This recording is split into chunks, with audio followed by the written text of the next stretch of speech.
Welcome back to Sports First, number one in sports. We out here, this right here, Sports First.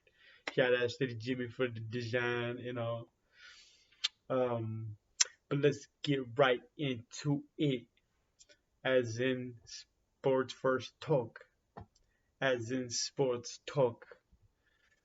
Today, what we're going to be talking about? Today, we are going to be talking about the NBA playoffs. Exactly that.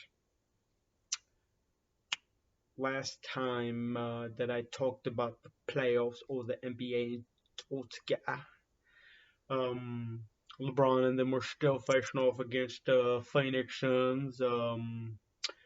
Dallas Mavericks were still facing off against QA and playoff pay, not pandemic pay, because he was a little playoff P at them. But as y'all saw the other day against the Jesuits, he was playing more like pandemic P, and the Jazz fans were letting old boy P have it. They were mocking him, calling him playoff P, and he just didn't look like he was too happy about that. But Kawhi didn't really put up the biggest numbers either. But hey, Kawhi's done a lot, honestly, compared to pandemic P, aka playoff P. But you could also call Porzingis playoff P now. That's what I mean, some of that. But other than that, we got two series right now that are in what well Phoenix got a two lead against the Nuggets, and then who's got the other two lead? Oh yes, oh boy, Brooklyn, they go hard, as that Jay-Z song says. Maybe they said so. Maybe that was said before, but I just remember hearing that from that Brooklyn, we go hard. If you ain't heard, then yeah, I don't know. But yeah, Giannis ain't really putting up a fight. Don't seem like anybody's putting up a fight on that Bucks team. But they lost both. Well, dang, that was a pretty embarrassing loss by the Bucks to the Nets without James Harden. Well, they've already lost two of them, and it's gonna. But I think tomorrow is gonna be the next game, or technically it's today. I think yeah, today's actually game three, 6:30, and then you also got the second game of the Jazz Clippers series, which I'm hoping I can catch both. But that Jazz one, that Jazz one, that Nets one might. I don't know about the books. Somebody needs to show up or show out, as in maybe Drew Holiday, maybe Brent Forbes, maybe I don't know who shows up because Giannis obviously is.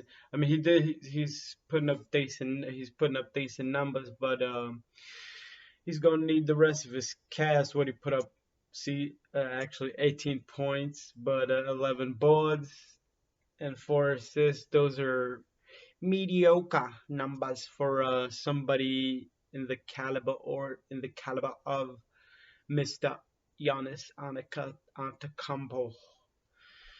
Um, Nobody else really doing too much. Chris, little middle team putting up basic points. You'd expect somebody like Bobby Portis, maybe Pat Covington, maybe Jeff Teagues. They are missing DiVincenzo. Didn't realize. I kind of knew that he was actually a big factor. For a little bit, I totally forgot about him, but I just realized that he's a big factor in their team. But at the same time, you got Chris and you got Drew playing in those shooting guard, point guard positions, so shouldn't be that big of a problem. But looking like they having a problem. and PJ Tucker playing in that other forward position ain't doing too much, especially last game with only 2 friggin' points. Like, come on, man. Y'all ain't doing nothing. Nobody was really stopping KD. Ain't nobody stopping KD out here. Looking like, I know you saw that nasty crossover he did to old boy Giannis Antetokounmpo. What was it like? Did he get no two-time former two-time MVP? I think he might have actually won what was it, a defensive player of the year award also, but I forget about that or not, you know. But as we all knew, the Nets are a team you don't want to match up with. Anybody thought that the main problem that the Nets, we all thought the Nets would have is defense, but in a way, I didn't. I still thought, just with the amount of points they put up, I didn't think that would be that big of an issue, but they're playing pretty good defense too, so ain't nobody stopping them. And they're missing James Harden, and they actually got a bit. They actually won the second game by they outscored them by more points, like around 40 points more, or around 40 points I think it was they lost to them boy. I mean, they got a pretty stacked team, I believe so myself. They got Bruce Brown, Jr., Kyrie Irving, Blake Griffin, Joe Hartman. They just got players everywhere. Niggas Class and Tyler Johnson. There's somebody else that I'm. Oh yeah, and they also lost Uncle Jeff Green, and that was a big piece in that team. I mean, that was a big that was somebody big that comes off the bench, that helps out a lot. I I mean, but I think they should be all right, So, they got Kyrie, but hopefully, obviously the rest of the league or the remaining teams are not hoping that Harden comes back from that injury and they'll come back together and start strong teams. But they're killing out there with that James Harden, and they've already proven and shown that they could do it with KD out, with Kyrie out, with but you don't want to miss on it. I mean, you don't want to, while James Harden's out, you don't want to end up losing another one, as in another big guard, as in Kyrie Irving. But Mike James easily could come in for that, that point position and play for Kyrie Irving. I mean, he's pretty legit. He was a mid-season add-on. I already have brought him up before. But man, this it almost looks like it's already been signed, sealed, and delivered that the Nets are going to win this title. But not so fast, not so fast. When you got all these top dogs out there in the West, as in I mean, the Clippers series obviously is now, we'll see what happens to do. You will see if I do believe that the Clippers can bounce back with the way man Kawhi once he starts going off, he's so consistent. One of the most consistent players ever, well, at least that I've seen play. I mean, his level of consistency when he's on is in that Kobe-esque.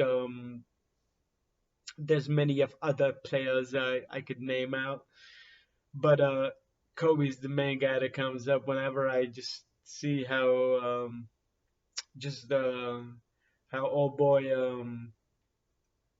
Kawhi starts just draining and draining and draining them the mid ranges threes, just wherever he can do pretty much do whatever he wants. Um, or they could end up facing off against the Suns or the Nuggets. Jazz Suns. Either one of those would give them a pretty good matchup, but realistically, I mean, dang, one of the best matchups that would, if it were to happen, against if the Nets were to eventually, if they can take down, I mean, it's not over. The series isn't over. Game three is today. We'll see what happens today, and then we got what was it, game four on Sunday. So that series could end Sunday if Brent Forbes and all them boys can't do nothing about it. If they can't Yeah, in the beginning of the playoffs, when that old boy Warren Forbes, when he started, he had like what 5, 6 threes in the beginning of or in that first series. But again, remember that was against the Washington Wizards, a team that wouldn't even be in the playoffs if the play-ins weren't like constructed and made and all that stuff. But they were, and then they got in. With then again, Bradley Beal really wasn't. Wait, am I messing up with this and saying that it was? Let's do a rewind. It was actually the 76ers. What series was that I'm thinking of? Ah, yes, it was. No, it wasn't the Celtics. It was actually the Bucks beating the Miami Heat. Man, how did I get so confused with that? But either way, the Miami Heat, the Heat weren't really playing to their standards. What Tyler Herr really wasn't playing too well. They lost Jay Crowder in the beginning, or they lost him to pretty much fragility and all that stuff. So they weren't really there, and they took him out in four. So when you do that, that was really impressive. So you would think that even Charles Barkley, he was even saying that I mean, not that he's like not that any of these sports analysts, and I mean, all of them are wrong here and there, and not like they know every single detail. Even though they are former players, they probably know more than most, me, and everybody else, and even the regular schmo, Joe Schmo. But he even had them. He even had the Bucks winning, but he's obviously wrong about that. But with the Bucks, if they can find a way, then I mean, Giannis has got to pretty much step the Frank up, like like really step up. Put up what like 50 points or so. I mean, it the series could turn around. I mean, I do believe it can, but I'm gonna go ahead and stick with the Nets and say that KD just puts it up on another level. Keeps going up with that, and just doesn't stop pretty much, and just destroys them bucker knockers. Terrible joke. It's pretty much Knickerbocker. I was trying to add that to the bucker knocker. It don't even make no sense. Do it. They're all the way up in Milwaukee. But other series, 76ers Hawks. That series is a real. I mean, out of the rest of these series, I mean, if old boy Donnie Mitchell and them could take care of another game that's at home, I mean, there's the majority of the team, the semis that have been played. It's obviously you got to wait until like after game four sometimes to see like if they can tie up the series or not. If they can't, then it's pretty much almost over. If Paulie George and the boys can show up. The big thing about the Jazz and 76ers, one of my favorite, also the Clippers, is they're really big on threes. They just got shooters. They got shooters, man. They got shooters shooting like Ray Allen and JJ Redick. The Jazz got Bogdanovich. They got Bogdanovich as a shooter. They got Donnie Mitchell as a shooter. I'm missing one. Jordan Clarkson could put up them numbers whenever whenever he gets opened up, and he ain't got the defense all over him and all. They got somebody else that I'm like totally missing right now. Then you got the Hawks. They got like all over the place. They got shooters on shooters. I mean, Trey can shoot it. Kevin Herter, obviously. Gallinari can shoot it. Luke can shoot it here and there. Tony Snell, he is Tony Snell. Tony Snell had one of like the best percentages, even though he was technically a starter, but not really a starter. With all the injuries they dealt with and all that stuff. But yeah, you just got shooters on shooters and shooters, but they still got to take care of the 76ers. The 76ers also got them shooters on shooters and shooters. Not everybody's got a KD, James Harden and Kyrie and a floated squad, But a lot of these teams, they got they got shooters, which is a big deal. I mean, in the modern day, you gotta have them. If you ain't got them shooters, you ain't gonna do nothing. But the 76ers Atlanta game, that's I believe that the Hawks, it's back to the Hawks, back to their home. So I could see them easily winning on what is it on Friday? That's gonna be on Friday, and the Suns versus Nuggets, the third game, so that one's also gonna be on Friday. But today's games, the Clippers, Jazz. I could actually see the Clippers actually winning it too. I think I already said that, but with PG, Marcus Smart is playing pretty well. Um, what's his name? There's one shooter that I'm missing from the Clippers. I was trying to bring up his name. Luke Kennard. Luke Kennard. I mean, if he's on, Marcus Smart is on. If Terrence Mann can level it up, and Reggie Jackson, as he did in what there was that game 6 or game 5, where he started off the game really well and pretty much, but they need somebody to stop. They need somebody to stop Donnie Mitch. If they can do that, then even then, you still got a whole bunch of other players you got to stop. But Mike Conley is most definitely not going to be playing too. So they won that game without Mike Conley. That did come down to the last seconds, 50 seconds or so. I actually like literally it was like 50 seconds or so left, and they had like about around a 9 point, 8 point lead. I'm like, this ain't nothing. And then they somehow, some way, found a way back. I was telling myself, I'm like, don't walk away. Don't do it. Just don't do it. Stick around for the last 50 seconds. I'm like, but I just figured, I'm like, there's no way. But I was right eventually. There was no way that they could, it just took too much with the fouling and the missing and all the extra stuff. So they still found a way to win. But that was all without Mike Conley, male. So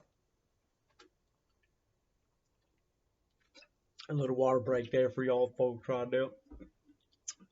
But the other shooter that I said Ingles. Oh yeah, it was Joey Badass Ingles, man. Joey Badass. Yeah, that's the other shooter they got out there.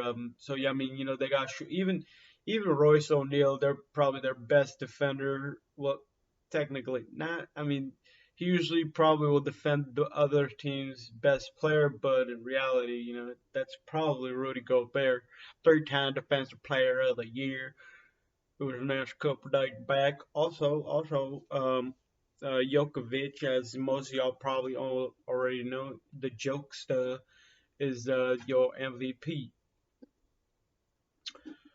But I mean, Jordan Clarkson actually put up 18 points, so that wasn't too bad. But Donnie came in clutch with the 45. In the first quarter, he came in clutch. Put up like 69 points, and then the very beginning of the second half, third quarter, he came in clutch again, got him a good lead, and pretty much went with that. And ended up, I mean, it took a little bit, but they ended up getting the win. But the Suns Nuggets series, that one is looking more and more in the favor of the the Phoenix Suns. They had they just weren't really doing too much. One of the biggest things I was talking to one of my mates about it. I'm like, I mean, if they can hold off Nikola Jokic and MPJ, Mark Porter Jr., if they can hold them two to low numbers, and which they did, in reality, if you just hold Nikola. You know, if you hold Jokic to low numbers, you're most definitely going to win. But if you can hold both of them, then series is over. You know, Aaron Gordon isn't playing to or playing the way we expected him to play. Probably expecting a lot more hit. Also, the coach and all them probably expecting a little more from him. But if all them can show up, Monte Morris got less minutes with Austin Rivers actually getting a start, and Monte Morris. I mean, they got a pretty legit squad out there. I don't know. In a way, I feel like you could also put in Marcus Howard, who played pretty well. Monte Morris, who's played pretty well. I mean, all these guys. I mean, they got a pretty big lineup, as in like just all around they're just good. But you can't match with that Phoenix lineup. You know, Jay Crowder and Bridges in the forward position. Da man, Da one of the best centers in the league, if not the I mean, with the lineup he's with, I mean, one of the best centers in the league. Period. Then you got D Book and the shooting power. I mean, shooting guard, and then you got Chris playing the guard. You know, Chris the God, Chris the God. You know, with them with Jake from State Farm, old boy, always in them commercials. Then you got Dario Saric, Johnson. I mean, both Johnsons. Well, both Camerons. Cameron Johnson and campaigning to win. Then you got old boy. There's Torrey Craig. That's who I'm forgetting about. Big time player. That Torrey Craig. Just all them dudes. Dario Saric. I might have just already said that name. But all them dudes always showing up. Also, Frank Kaminsky, I'm surprised not getting more minutes. He was, but then again, you know, it's playoffs. You know, it's not regular season where they just give role players or these bench players. You know, they're not so much as role players as they were when during the regular season. But if somebody goes down or something, expect Frankie Kaminsky to come in and do a little bit of a cleanup. Also, Javon Cole, I didn't expect to see him too much, but I mean, the game was pretty much over. So Javon, Kaminsky, and all those other extras, they all got their little bit of time. Do I see the Denver Nuggets come back? Similar to the Bucks and Clippers and all them. The main series that's actually really like real interesting, you know, is the 76ers, and they didn't even for a second it looked like the Hawks were gonna run away with it too until old boy Doctor Rivers came in and made that clutch move of playing giving more minutes to Shake Milton. If you watch the regular season, Shake, the Milkman Milton, was killing it out there, you know. He came, I mean, the bench players just all around, you know, just killed it for the 76ers. But yeah, you should expect to see a little bit more. I don't know if Curry's going to get less minutes or Matthias Tybel, but that guy's more of a defensive. He's bigger on the defensive side, if anything, but one of them is going to be obviously getting less minutes, or he could probably get some minutes from the other guys, as in Tobias Harris and all them. But we'll see. That he's most likely gonna get more minutes. That's 100%. But yeah, if it wasn't for that, the Hawks would most definitely be in a bigger lead, or they'd be in a great position actually, pretty much have the lead against the number one team in the East. But that is going to be it for today. We might come back. What I'll do, not tomorrow, maybe tomorrow. I mean, technically it would be today, but tomorrow would be Friday. So yeah, maybe tomorrow we'd come back for a little bit more NBA, and then a bonus of some UFC talk. So yeah, that was pretty much a recap and just all of what happened yesterday and today. And thank you for watching. And it's sports first for RJ.